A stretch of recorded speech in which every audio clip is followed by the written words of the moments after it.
అక్కి పుల్ల లాంటి ఆడపిల్ల నేను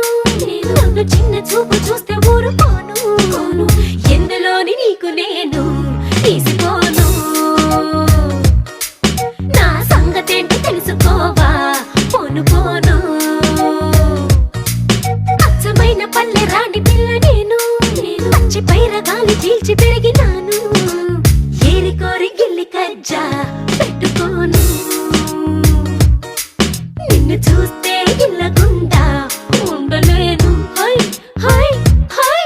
హే సూటు మూడు స్టైల్ సందరా లేని పోని డాబు మానరా ఈ ఊరిలో పై చేయనాదిరా నా గొప్పను ఒప్పుకో తప్పు లేదురా రేవులోని తాడి చెట్టు